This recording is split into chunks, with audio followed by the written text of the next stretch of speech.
Well, hi everyone. Welcome to another Monday. We're here. We're doing it. I'm Tim Pham. And I'm Channing Curtis. Thanks so much for starting your work week off with us because it's going to be an exciting week. It's March Madness finally. March Madness is here. Get ready for all the basketball. That's right. And we're going to have your complete breakdown, especially of all of our teams here in the Inland Northwest that are heading to the big dance. But let's go right over to the forecast first with meteorologist Thomas Patrick. Thomas, are you forecasting over there? Are you forecasting your bracket? Yeah. I mean, it's a kind of prognostication. There you go. You're working. Yeah, it's a March Madness Monday out there. Let's face it, I got a bracket behind the Weather Center. You're going to have one behind your desk today as well. We're with you on that one. But for today, it is going to be a pretty soggy Monday overall weather-wise, tracking a lot of rainfall, truly, on the Weather Center computer screens here. And that rain's going to stay with us pretty much all day long. It's 41 degrees and rain right now, so more than warm enough to support that rainfall at the moment. And that's the way it's going to stay, as we could actually get close to 50 degrees by the afternoon hours. But as we check out Doppler radar, there are those rain streaks. It might be a little on and off this morning, but we are expecting that rain to last all day long. All right, let's get right to breaking news right now. President Biden is releasing new information about how his administration is responding to the failure of two banks. So he's speaking right now from the White House. Let's listen in. Because of the actions that our regulators have already taken, every American should feel confident that their deposits will be there if and when they need them. Second, the management of these banks will be fired. If the bank is taken over by FDIC, the people running the bank should not work there anymore. Third, investors in the banks will not be protected. They knowingly took a risk, and when the risk didn't pay off, investors lose their money. That's how capitalism works.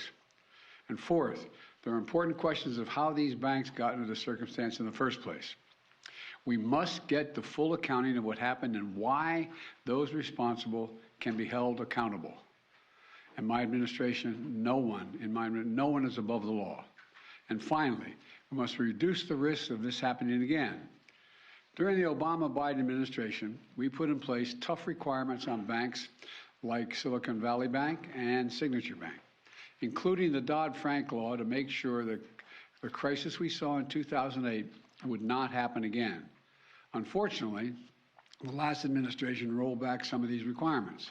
I'm going to ask Congress and the banking regulators to strengthen the rules for banks to make it less likely this kind of bank failure would happen again, and to protect American jobs and small businesses. Look, the bottom line is this. Americans can rest assured that our banking system is safe. Your deposits are safe. Let me also assure you we will not stop at this. We'll do whatever is needed. On top of all of it, let's also take a look at a moment to put the situation in a broader context. We've made strong economic progress in the past 2 years. We've created more than 12 million new jobs. More jobs in 2 years than any president has ever created in a single 4-year term. Unemployment is below 4% for 14 straight months. Take-home pay for workers is going up, especially for lower and middle-income workers. And we've seen record numbers of people apply to start new businesses, more than 10 million of them. More than 10 million applications over the last 2 years starting businesses. Now we need to keep this progress going. That's what swift action that my administration over the past few years is all about. Protecting depositors, protecting the banking system, protecting the economic gains we've made together for the American people. Thank you, God bless you, and may God protect our troops. See you in California. Mr. President, what do you know? All right, now that was President Biden. Again, he is speaking about the bank failure for the Silicon Valley Bank. And now, of course, some very harsh words from the president right there as well. Yeah, absolutely. You know, the president talked about, he first started things off by saying that people will get their money and that the bank will actually, the management will be fired, their leadership staff. But then he also talked about finding out why and holding them accountable after that as well. Absolutely. So we'll continue following this story all morning long here on Up with KREM. And for more information, you can head to our website, krem.com. All right, let's get back to our top story locally here. Gonzaga fans are waking up knowing the men's basketball team will face Grand Canyon University in the first round of March Madness this Friday. So the two teams will play each other at Ball Arena in Denver, Colorado. Yesterday, KREM 2 spoke one-on-one with the players about the matchup. It's going to be a good game. I mean, no game's easy in March. There's no handouts. Every team's in that tournament for a reason. Obviously, they're hot. I mean, they had to win their conference tournament to, get here, and, they're riding high, and, they can really shoot the leather off the basket. I really didn't know what to expect. I just didn't want to be in New York or North Carolina. I wanted to stay on the west side, so Denver, you can't complain with that. So this is actually Gonzaga's 25th straight tournament. Well, this year, the Zags were picked as a number 3 seed. Yesterday, head coach Mark Few spoke about the team's ranking. I've found that, once you get into this thing, everybody's earned their way in some way, shape, or form, and it's always going to be a really, really difficult game. We've had very difficult games as a 1 seed. Well, Gonzaga has a history with Grand Canyon University. Zags assistant coach Roger Powell was previously the assistant coach for Bryce Drew at Vanderbilt. Drew is now the head coach for Grand Canyon. Again, the Gonzaga men take on Grand Canyon University this Friday. Tip-off is at 4:35 on True TV. In the meantime, the Gonzaga women's team also found out who they will be facing off against in the first round of the tournament.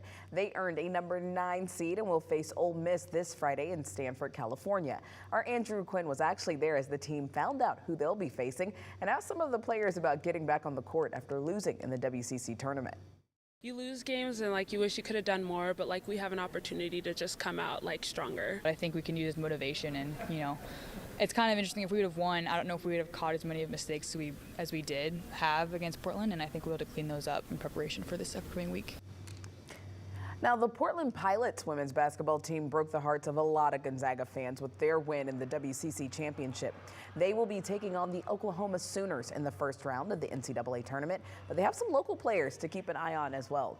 Guard Macy Burnham is from Spangle, and guard MJ Bruno went to Central Valley High School. Now, yesterday, Gonzaga fans anxiously waited to find out who the Zags would take on in the first round of March Madness. And dozens of people gathered at No Lie Brew House to wait together. Some fans said that they're anxious about the upcoming game against Grand Canyon, but most said that they're confident.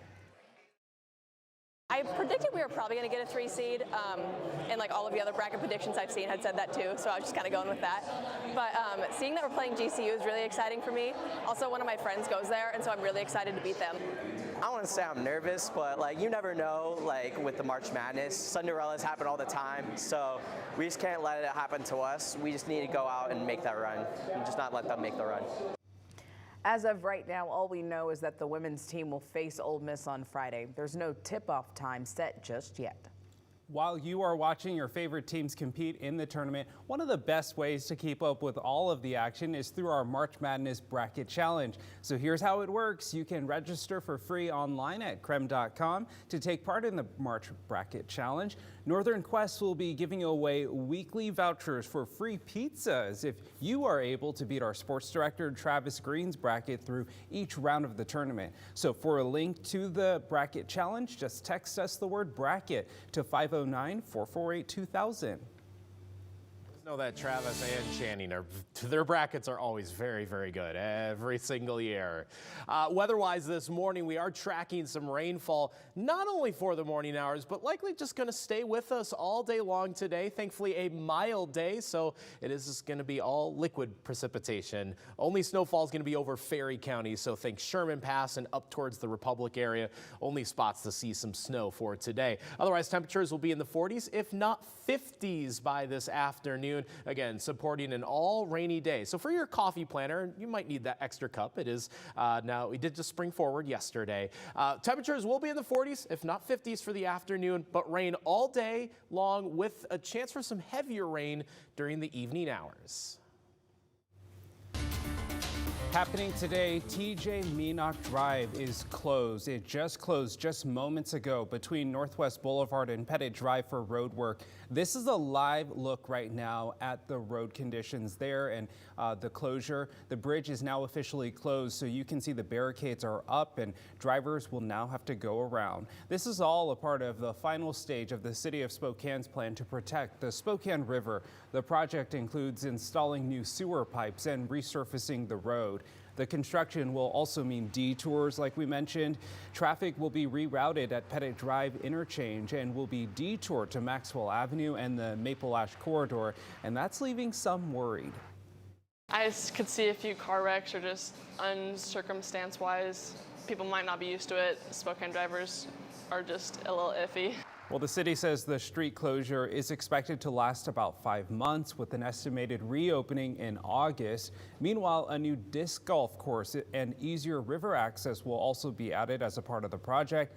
Our team made it easy for you to get around the construction. Just head to our website, KREM.com, for all of the detours.